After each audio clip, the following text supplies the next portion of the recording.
आज Doubtnut app download करें। Doubtnut पर अपने सभी गणित, रसायन विज्ञान, भौतिक विज्ञान और जीव विज्ञान के डाउट्स का करो सफाया। बस प्रश्न की फोटो खींचो, एक ही प्रश्न को क्रॉप करो और तुरंत वीडियो सोल्यूशन पाओ। अभी डाउनलोड करें। हेलो स्टूडेंट्स, प्रश्न है मीजोसोम के बारे में निम्नलिखित कथनों पर विचार कीजिए और इनमें से हमें क्या बताना है कि सत्य कथन कौन सा है। 4 कथन दिए हुए हैं A, B, C, D और इनमें से सत्य कथन के बारे में बताना है। तो स्टूडेंट सबसे पहले हम जान लेते हैं मीजोसोम क्या है। तो स्टूडेंट प्रोकैरियोटिक कोशिकाओं में या जीवाणुवीय कोशिका का यहाँ पर उदाहरण दिया हुआ है, तो मैं यहाँ लिख देता हूँ, ये है कोई एक जीवाणुवीय कोशिका अर्थात प्रोकैरियोटिक कोशिका। प्रोकैरियोटिक कोशिका में मीजोसोम पाई जाती है स्टूडेंट। और मीजोसोम जो है ये किससे बनती है, इसका निर्माण किससे होता है, जैसे कि यहाँ पर दिखाया हुआ है येलो कलर में पीले रंग के अंदर दिखाया हुआ है कि ये जो प्लाज्मा झिल्ली है जिसे कोशिका झिल्ली कहा जाता है, कोशिका झिल्ली के अंतर्वलन से मीजोसोम नामक संरचना का निर्माण होता है। तो यहाँ पर दिखाया हुआ है हमें, ये है स्टूडेंट मीजोसोम। तो मैं यहाँ पर लिख देता हूँ, ये है मीजोसोम। तो स्टूडेंट मीजोसोम जो है कोशिका झिल्ली के अंतर्वलन से बनती है, तो लिख लेते हैं मीजोसोम। और स्टूडेंट हम यदि बात करें जीवाणुवीय कोशिका या प्रोकैरियोटिक कोशिका की, इनमें झिल्लीबद्ध कोशिकांग नहीं पाए जाते स्टूडेंट। तो जितने भी मुख्य कार्य हैं वो सारे के सारे कौन संपादित करती है, या मीजोसोम करेगी। जैसे कि कोशिका भित्ति का जो निर्माण है, तो लिख देता हूँ, कोशिका भित्ति निर्माण जो है वो कौन करती है, मीजोसोम करती है स्टूडेंट। कोशिका भित्ति का निर्माण हो गया, कोशिका विभाजन हो गया स्टूडेंट, कोशिका विभाजन में भी यह सहयोग करती है, और डीएनए के प्रतिकृतिकरण में भी सहयोग करती है। तो लिख देता हूं मैं यहाँ, डीएनए के संश्लेषण में अर्थात प्रतिकृतिकरण में सहयोग करेगी स्टूडेंट।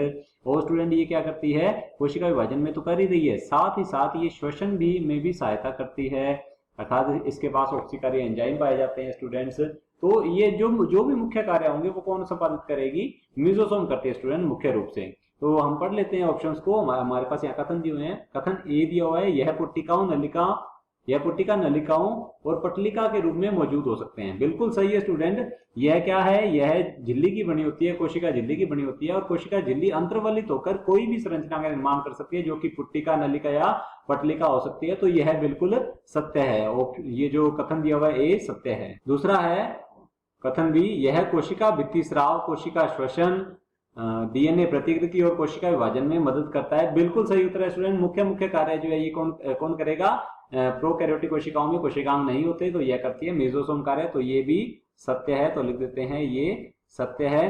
तीसरा दिया हुआ है स्टूडेंट कथन हमारे पास, यह कोशिका झिल्ली और एंजाइमी मात्रा के पृष्ठीय क्षेत्र को बढ़ाता है। बिल्कुल सही है स्टूडेंट। देख सकते हो आप कि जब कोशिका झिल्ली अंतर्वलित हो जाती है तो क्या होगा, इसका जो सतह है या पृष्ठीय सतह है जो है, क्या हो जाएगा, पृष्ठीय क्षेत्रफल जो है वो बढ़ जाता है, जिससे कि इसके पास जो एंजाइम एकत्रीकरण है वो क्या होगा, ज्यादा मात्रा में होगा।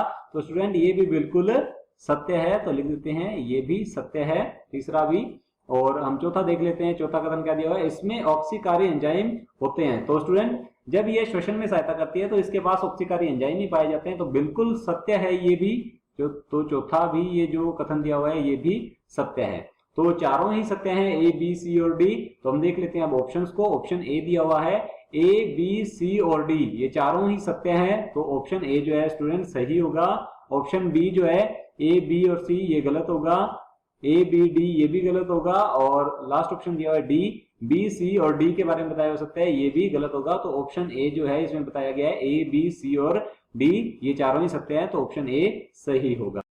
कक्षा 6 से 12वीं से लेकर नीट, IIT, JEE वो एडवांस के लेवल तक 1 करोड़ से ज्यादा छात्रों का भरोसा।